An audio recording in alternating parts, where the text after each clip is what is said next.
এই দোয়াটা পড়ার দরকার আছে না নাই? সকালবেলা যদি পড়েন 3 বার, সারাদিন তারা আপনার জন্য মাগফিরাতের দোয়া করবে। আর ওই দিন ইন্তেকাল করলে আল্লাহ তাআলা শহীদ হিসেবে আপনাকে কিয়ামতের দিন দাঁড় করাবে। আবার সন্ধ্যাবেলায় যদি পড়েন, সারা রাতের জন্য মাগফিরাতের দোয়া করবে। ওই রাতে মারা গেলে শাহাদাতের মৃত্যু নসিব হয়ে যাবে।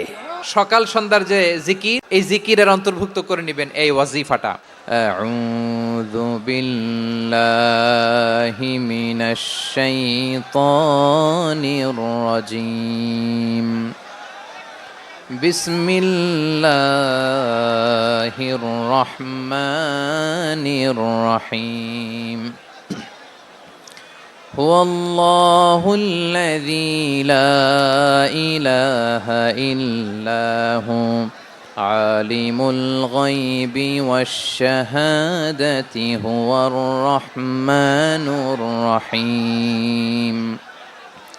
হুয়াল্লাহু আল্লাযী লা ইলাহা ইল্লা হু الملك القدوس السلام المؤمن المهيمن العزيز الجبار المتكبر سبحان الله عما يشركون.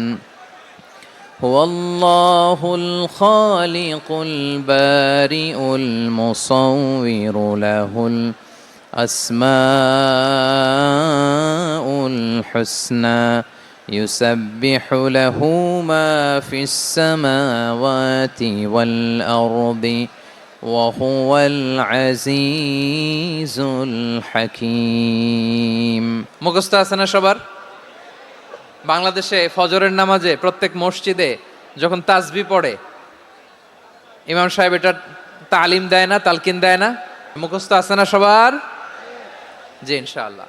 সূরা হাশরের শেষ 3 আয়াতের একটা বিশেষ ফজিলত আছে, এটা আপনারা পড়বেন। কি ফজিলত? বিষ্ণু ইসা ইসলাম বলেন, মান ক্বালা হিনা ইউসবিহু সালাসা মাররাতিন আউযু বিল্লাহিস সামিউল আলিম মিনাশ শাইতানির রাজীম সুম্মা ক্বারাআ সালাসা আয়াতিন মিন আখিরি সূরাতিল হাশরি ওয়াক্কালাল্লাহু বিহি ৭০,০০০ মালাকিন ইউসাল্লুনা আলাইহি ওয়া ইন মাতা ফি যালিকাল ইয়াউমি মাতা শাহীদান।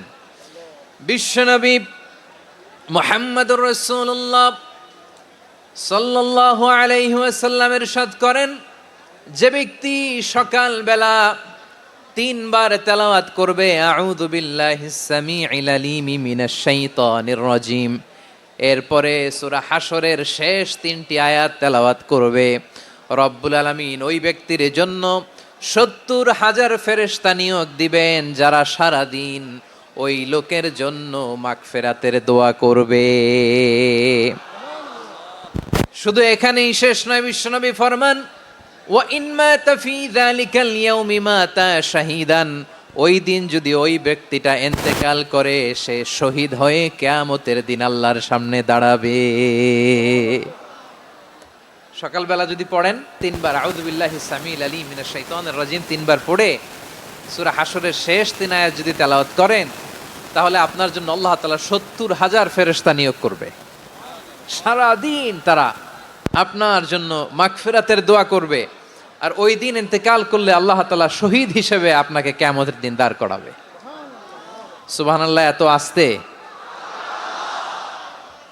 আবার সন্ধ্যাবেলায় যদি পড়েন, সারা রাতের জন্য ৭০,০০০ ফেরেশতা মাগফিরাতের দোয়া করবে। ওই রাতে মারা গেলে শাহাদাতের মৃত্যু নসিব হয়ে যাবে। এজন্য এই দোয়াটা পড়ার দরকার আছে না নাই? আযকারুস সাবাহি ওয়াল মাসা, সকাল সন্ধ্যার যে জিকির, এই জিকিরের অন্তর্ভুক্ত করে নেবেন এই ওয়াজিফাটা। যে হাদিসটা বর্ণনা করলাম সুনানে তিরমিজির হাদিস, যদিও হাদিসটা সনদের দিক থেকে দাঈফ, কিন্তু মুহাদ্দিসিনে ইকরাম বলেছেন যেহেতু এটা ফাজাইলুল আমালের হাদিস, এটা পড়ার ক্ষেত্রে কোনো নিষেধাজ্ঞা নাই, এটা পড়া যাবে।